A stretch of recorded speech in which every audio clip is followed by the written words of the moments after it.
Welcome to another edition of the one-on-one interview series here on the Wrestling Talk Radio.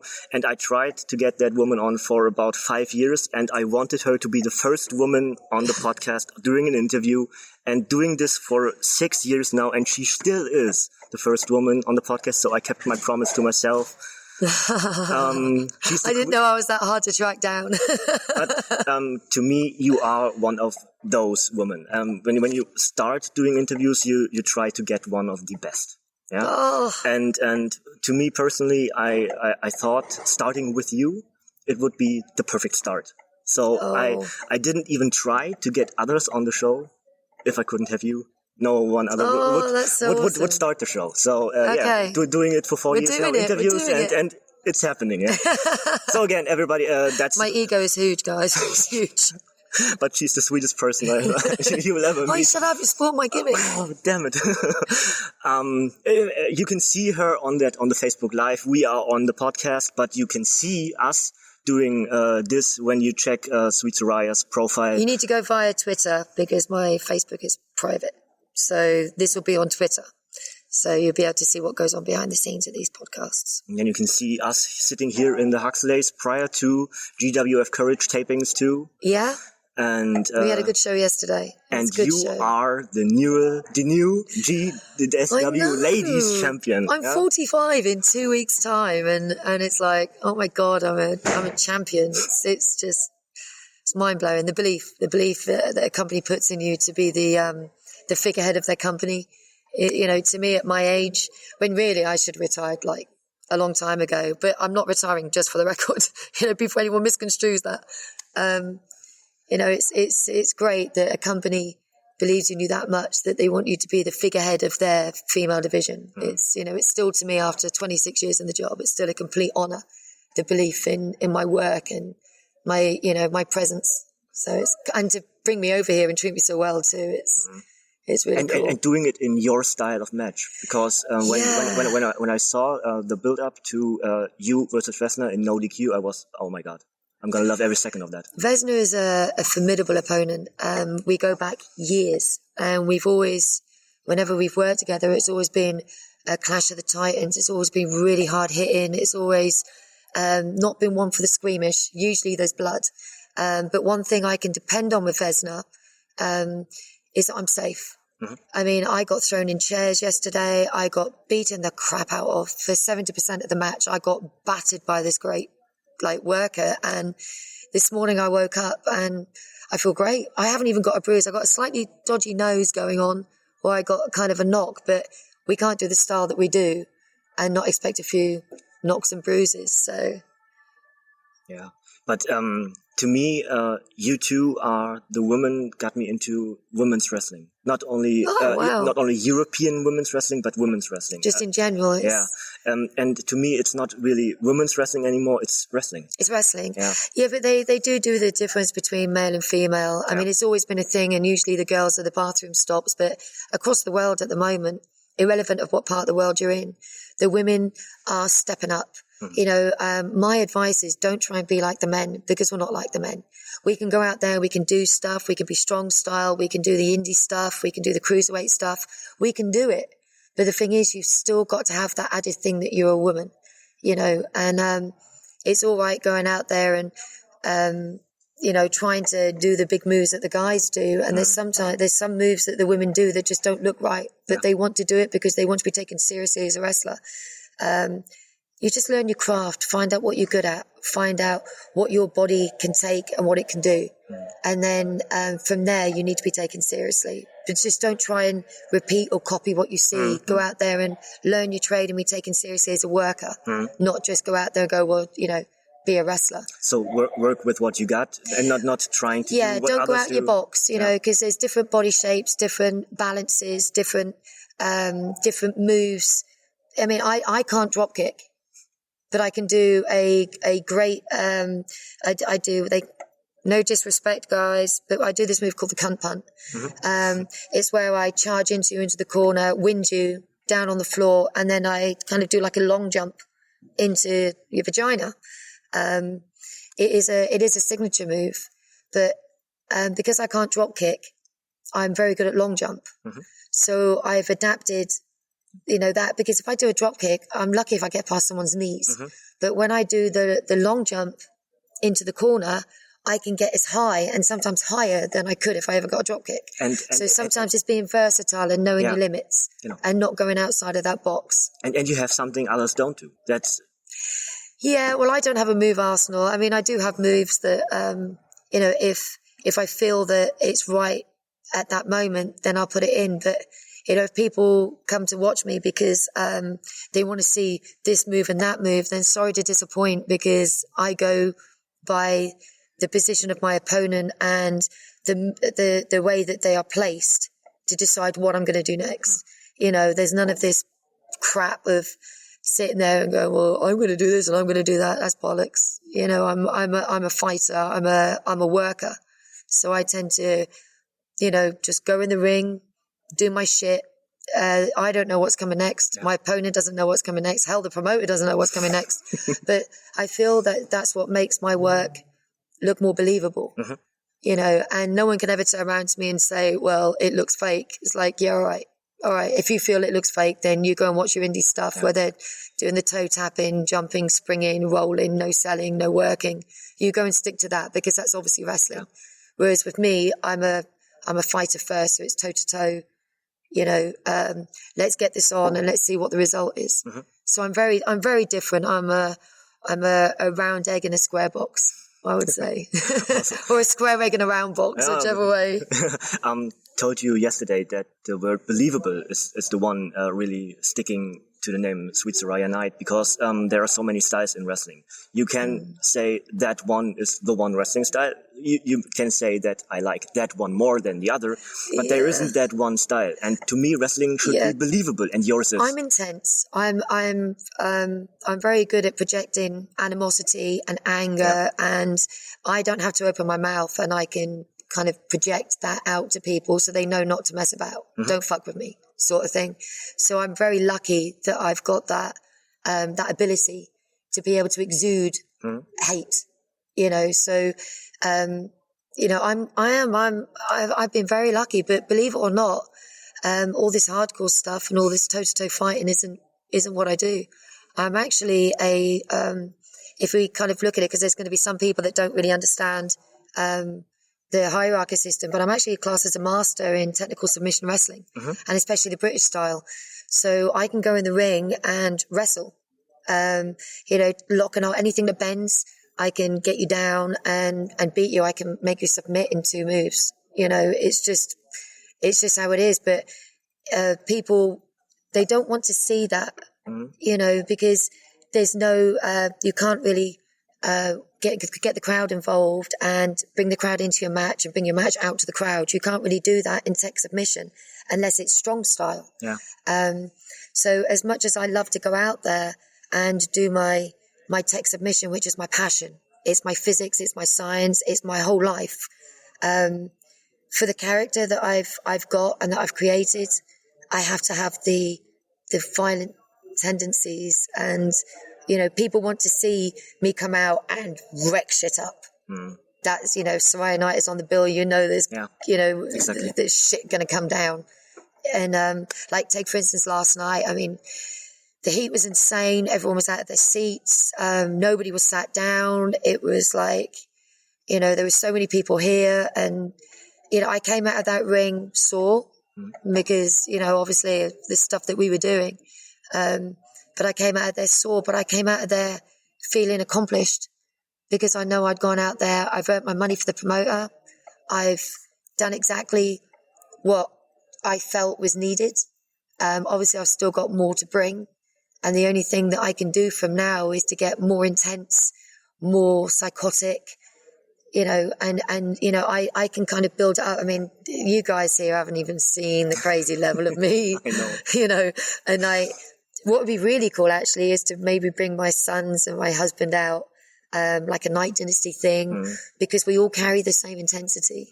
So it'd be really cool one day to be able to kind of stand there and watch my boys perform and, watch my husband perform, and then go out there and do it too, because you've got to remember we're a family, and for a family to be as intense as what we are, I think for promoters not to book that I think that to me is an angle on any show.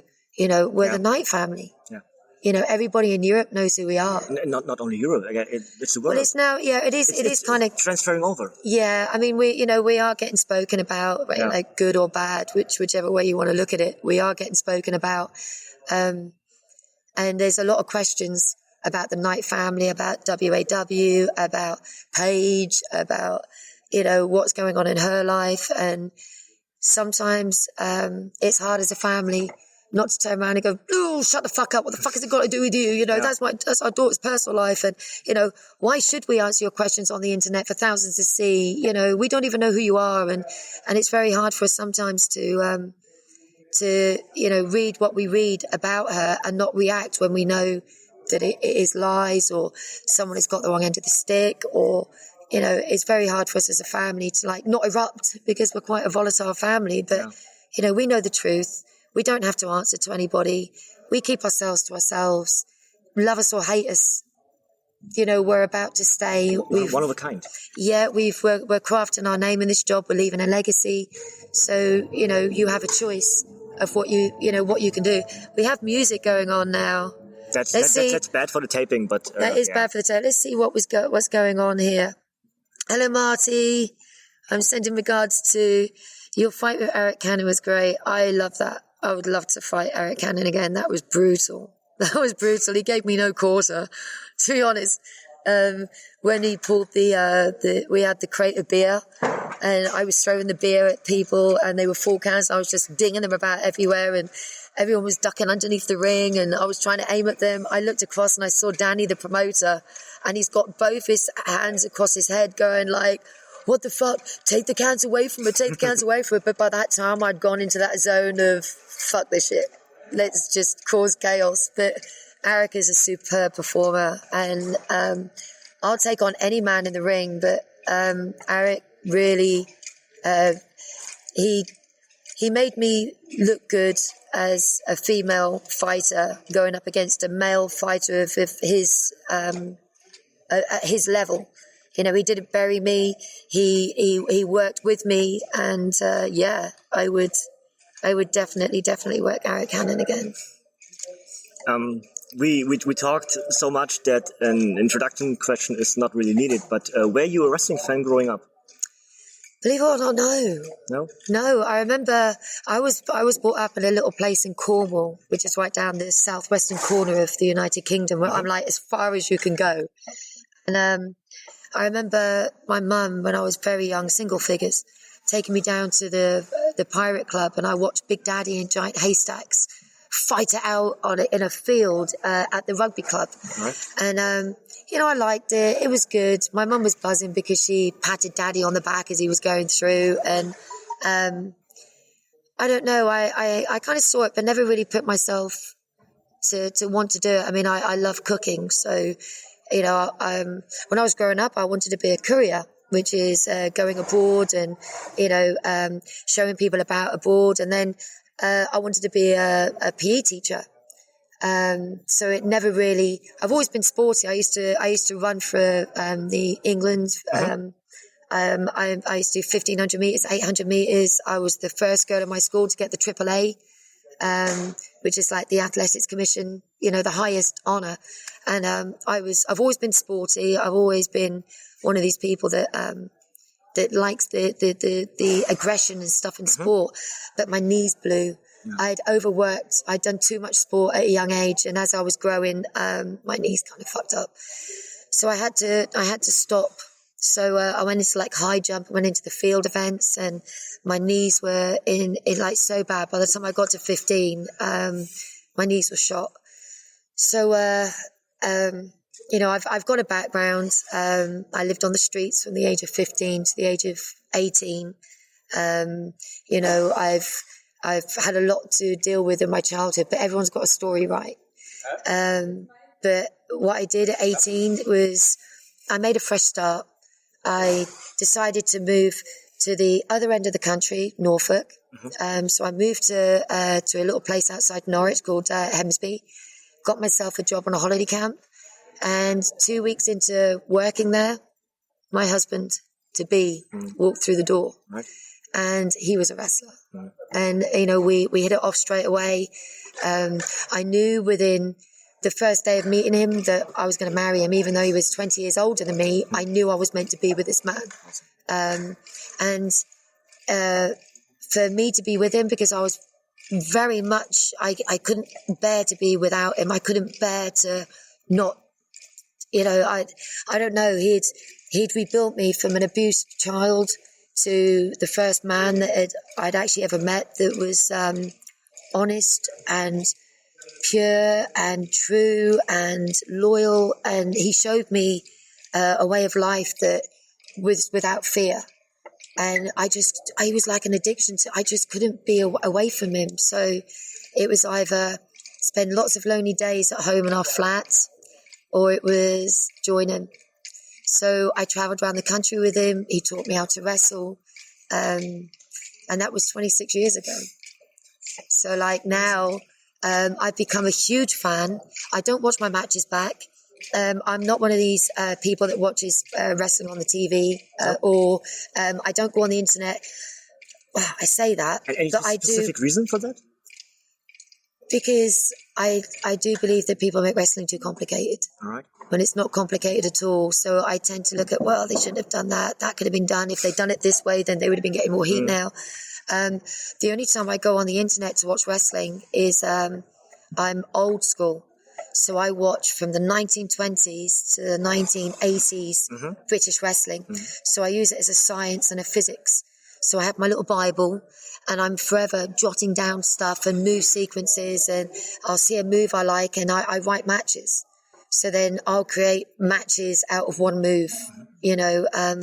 So I love the physics of wrestling.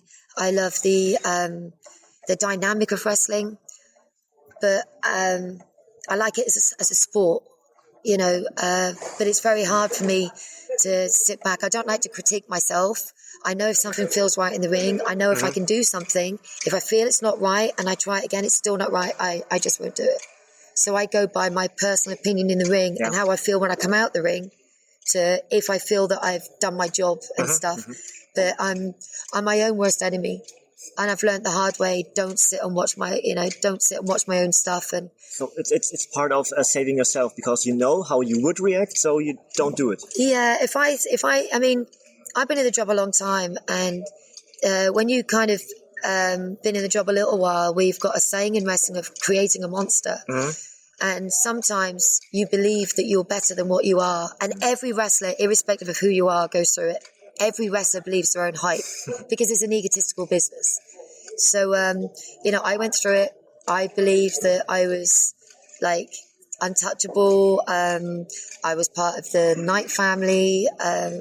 You know, I had an attitude problem. I believed that I was the absolute bollocks and that every move I did was great. And in those days, I would watch my stuff back, and I would be horrendously embarrassed about the way I felt when I came out of the match compared to my work rate in the ring. All right. And that was like, okay, right, now I'm going to write down everything that I've ever learned. I'm not going to forget anything.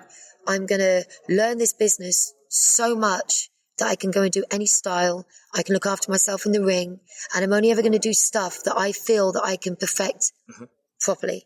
And that's the way that I've built up my character. That's the way I've done it. Everything I do is intense.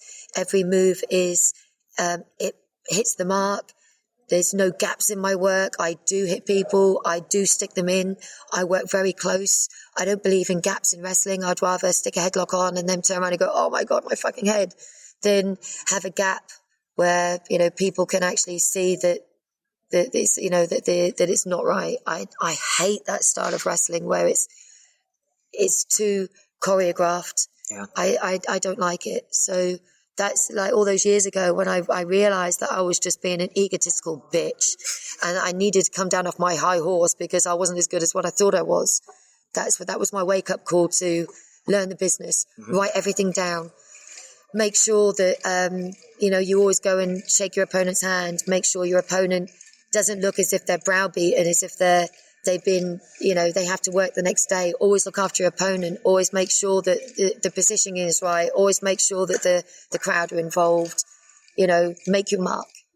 And, you know, that's how the the character. And obviously the anger and the aggression from Saraya came from my childhood. Yeah, that's the question I have written down, because one who knows you or tries to find stuff on the internet and knows that the sweet Saraya character is built on your childhood. My childhood, yeah. You know, I was I was abused. I've been gang raped. I've had all the real bad stuff, the victim stuff happened to me when I was growing up, and wrestling gave me that chance of being somebody I've always wanted to be, not be a victim, not be Julia, because Julia was weak.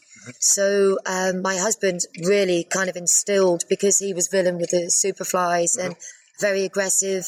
His work on the mic is second to none. He is just, you know, he is my mentor and the guy that basically taught me everything that I know. So he kind of molded me, told me what he wanted from me, and taught me how to the hurt and the betrayal and the feelings of a victim that I felt when I was growing up, the feeling of loss, of not having power. He said to me, use that. Don't take it with you. You're not a victim. You're, you know, at the time I was 18 years old, and he was saying to me, use it. That anger and that guilt and that feeling of like all those feelings that you got when you were a kid. You've now got a magic wand where someone has just tinged your head and said, you can be anything you want to be. What do you want to be? Well, I wanted people to respect me, to not hurt me, to not abuse me, to, you know, be wary of me, to think twice about getting in my face. I wanted to be able to instill fear in people so that people didn't come near me. And wrestling was the object that I was able to go out there and become this person that nobody fucked with. You know, so I've done a complete change of being the victim I was as a child to the character I am now at 45. I can walk into a hall and people go, fuck. But if I walked in that hall as Julia, people wouldn't give me a second thought. They wouldn't give me a second look, because the anger and the intensity that I've learned to control and exude is made me, as a person, succeed, because now I'm strong, I'm outspoken. I take Saraya with me whenever I feel that I'm in a situation that I can't handle. Out comes Saraya Knight, and she handles the situation for me. And it's wrestling that's actually given me that gave me that, because if not, I would be a victim. I'd be no different to any other abused, raped, beaten person out there that believes that they deserve it, and that's just how it is. It's not how it is. You have to believe in yourself, but you have to find that somebody that makes you strong, that doesn't make you feel weak. And I was lucky enough that I found my prince really at 18 years old. I was really lucky that my husband was a strong character that had the morals and everything to bring me out of that victim sort of status, to turn around to become the crazy, psychotic, unpredictable bitch that I am now. And it's because of him that I am, you know, how I am. And you've got to remember, in the darkest cloud, every cloud has a silver lining. And my childhood was dark. But out of that, I got my husband, Ricky. I got my kids, my grandkids. But I also, at nearly 45, I'm still in a job, still winning championships, still doing it.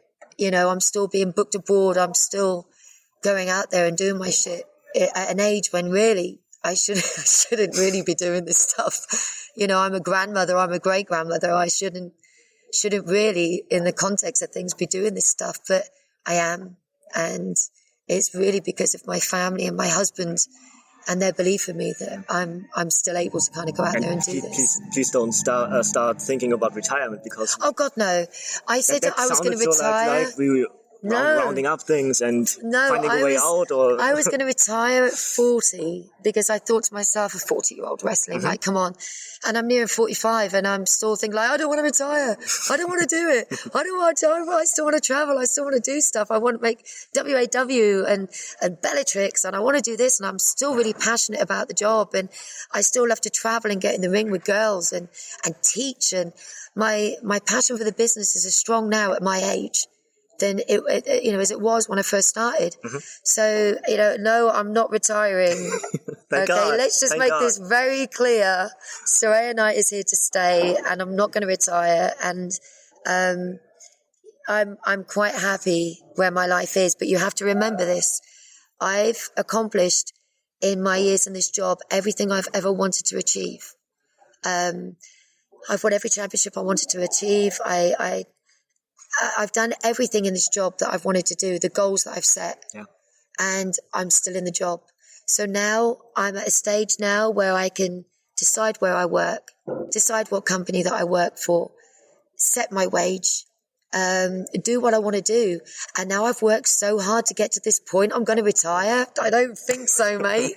I've got to this point where I can be me, and I can do what I want to do. And people respect me enough to take my opinions. And, I can sit and talk to promoters, and I can put things across, and I can teach. And it's like I've worked so hard to get to this point. I'm not going to retire now. I'm going to enjoy the moment and every moment thereafter, because I've done everything. So now I can just enjoy the job in its pure form and just go out there and have fun with no inhibitions and no worries about, what I've got to be and who I've got to look up to. And, obviously I've still got my heroes, but my husband will always be my hero. My husband will always be my biggest hero in this job. Nothing will ever take that away from me, that my marriage is strong and that my husband is my guidance. I've got arthritis in my back, and my husband is he sees me. So the guidance and an anchor. Yeah. Well, he sees me in the morning sometimes getting out of bed on all fours and climbing the wall to get out. And it's like, babe, come on, you're fucked, girl. What is the matter with you? You need to kind of sort this out. But when I get in the ring, I don't feel it. Like right now, I feel really good. My arthritis isn't hurting at all. I'm not on painkillers. But you've got to remember, my husband sees me at my worst times, and it's like, girl, seriously, girl, there's got to come a time where you've got to call it a day. And, we've still got the wrestling, we've still got the company, we've still got Bellatrix, we've still got the training schools, we've got all of this. You can't keep going out there and doing that crazy shit. And you're a tech submission wrestler. You should be going out and doing that sort of stuff. But the thing about him is that he'd never stop me doing what I want to do. And he knows when the time is right, I'm not going to retire. I'm just not going to take work.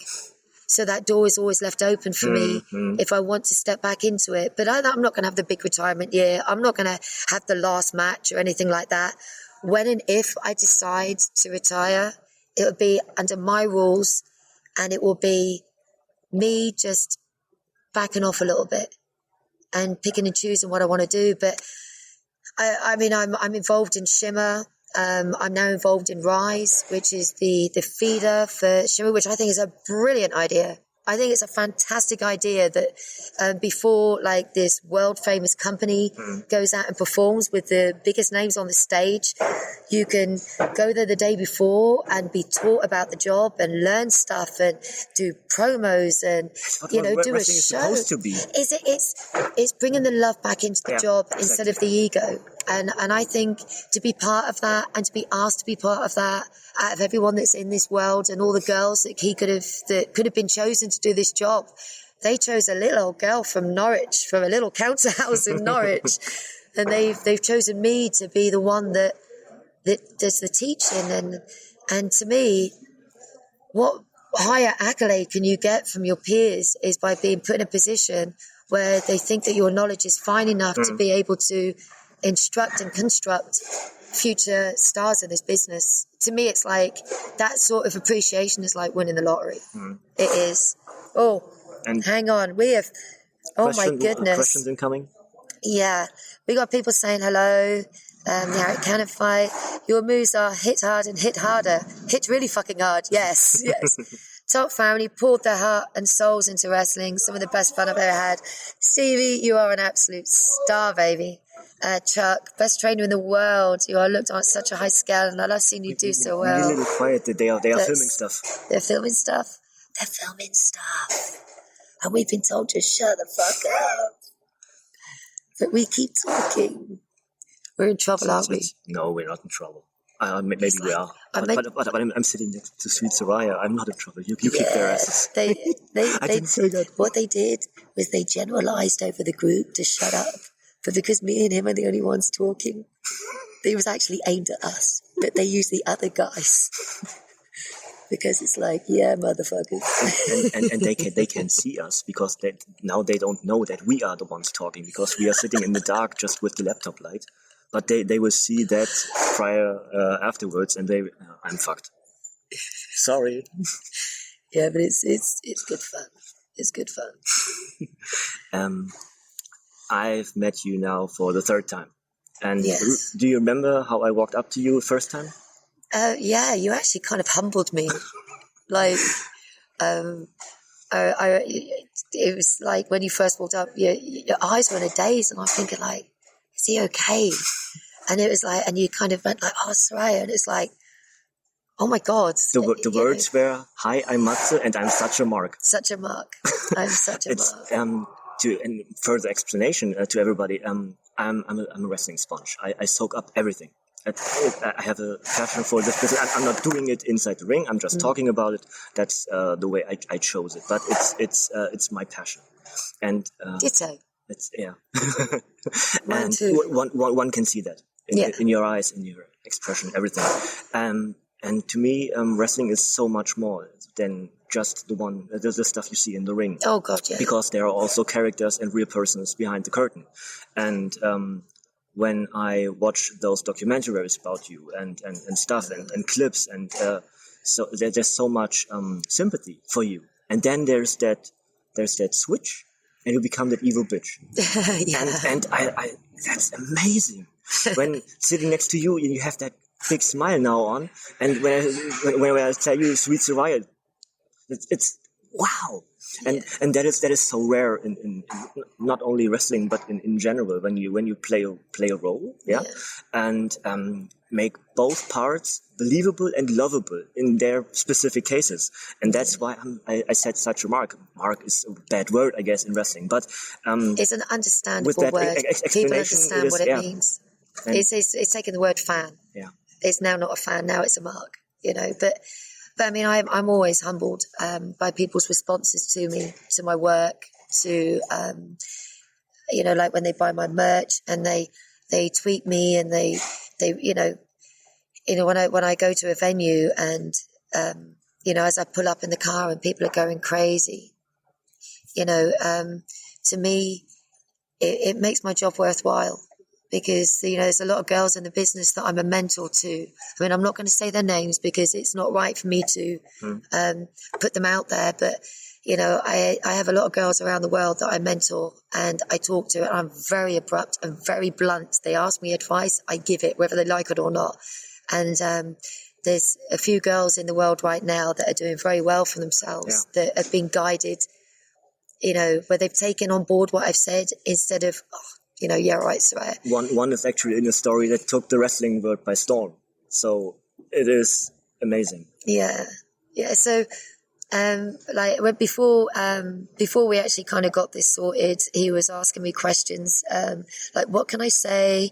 I've got people's questions that need to be answered, and you've got to remember he's a media guy, so it's like, what can I say? What can't I say? And respectfully, it was like, I won't mention your daughter. And like to me, it was like, no, that's fine because, I'm proud of her and the family are proud of her, of what she's accomplished at a very tender age. And it's good.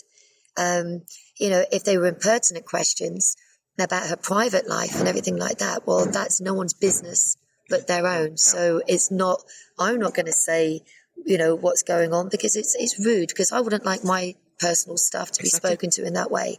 But on a wrestling scenario, I've got no problem answering any question at any time about my daughter if it's constructive and it's about her persona as Paige. When it comes to the private life, I'm not going to answer it because to me that's like, well, tell me about your mother. Yeah. How's your mum and dad's sex life? Exactly.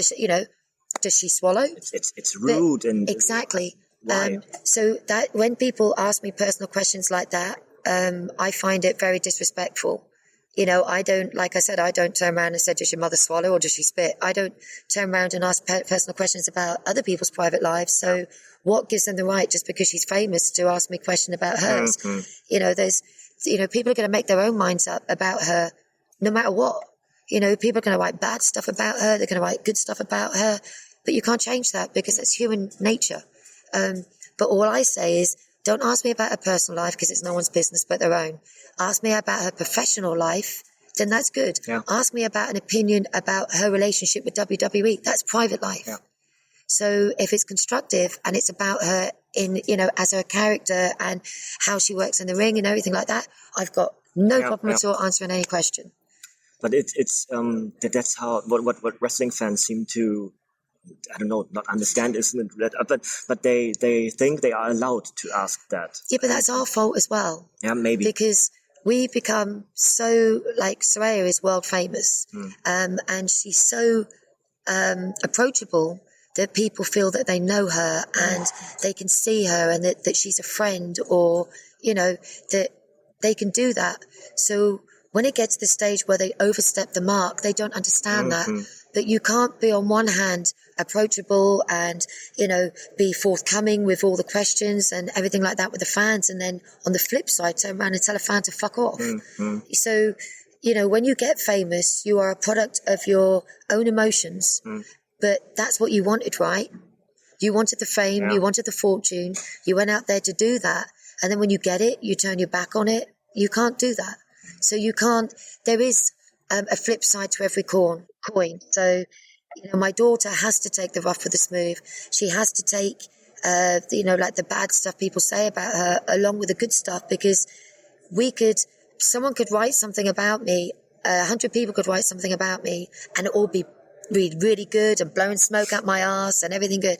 Then I'll get one person that will turn around and say something bad, and that's what I cling on to. That's the thing that upsets me, but I've had 100 people turn around and telling me how great I am, and yet the thing that hurts me more is that one person's point of view. That's human psychology. It's exactly that. I'm a big fan of psychology. That's why I love wrestling, I guess. That's all my matches. Maybe that is why I enjoy your matches so much, because psychology is something people even don't understand. Maybe they understand that little of. I don't know how long that line actually is. And it is so important, and especially in wrestling, it's important, because the wrestling match in general should be worked around psychology. And yours is. But you have to remember, it's not just wrestling in there. Yeah. There has to be something that the crowds can look to, because everybody wants a hero. Everybody wants to be like somebody else. And as a wrestler, you've got to project that image that the crowd want to be you, want to be like you, want to follow in your footsteps. You've got to set that trend of people looking at you as a role model. And if you go out there as yourself and you just go out there and you don't involve them and you don't make you don't make your work exciting, then what reason if people come to put bums on seats to watch your shit? Yeah. You've got to make people believe in you, want to be you, and accept you as a role model. You have to do that. You have to make your work exciting and unpredictable. You can't do a finishing move that... Quiet wieder? Quiet again. They are tapping again? You can't do a finishing move that needs a 5-second build-up, so that 5 seconds before that finishing move, people already know you're going to win. You can't do shit like that. And nowadays, that's where wrestling has kind of gone wrong. They don't understand. They make it too complicated. And what you're going to do? Go in there with knives and stuff and kill each other to get that pop? When really you can do a look and a pig's foot and you can get the same reaction. And can you top that? Sometimes they are higher and higher and higher. And at one point, can you top that? And you can't. There's got to come a stage where it's taken back to grassroots level, where it's taken as a sport. Yeah. There has to be a time that happens, that the cruiserweight flipping stuff, like the running, jumping, flicking, moonsaulting, 450 in, fucking all of that sort of stuff. There's got to come a stage when that has to stop and people have to step in the ring as fighters. And people will take it because people love MMA. But, if they can accept that, then the wrestlers need to take that on board and realise that people love it as a sport as well. Okay. We have to stop. Weg? Okay. we have to stop the interview. But it's been great talking to you, and hopefully you've got enough stuff there. I have so many more questions, but having the possibility to do it with you is an honor. Well, we can just do it again, right? Awesome. We'll do another one. It was a pleasure, and I think everybody enjoyed that. And the question with the fear stuff, I guess it's amazing. I wanted to do that, but they want us to shut it down, so we have to. But I take your word on that. We will do it again. We will do it again. Until next time, peeps. Say bye. Bye. So we're going to close that one up. The live taping just ended, and today is the second match of your my first here. defense. Title defense against Shanna, and you can see that on GWF Courage on YouTube. And again, sweet Saraya, thank you very much for taking your time. No problem. And I'm really forward to talking to you again. We'll do it again. So guys, we're out. I'm gonna translate a little stuff into the description, and we're off. Danke für euer Ohr, danke für eure Zeit und bis zum nächsten Mal. Winke, winke.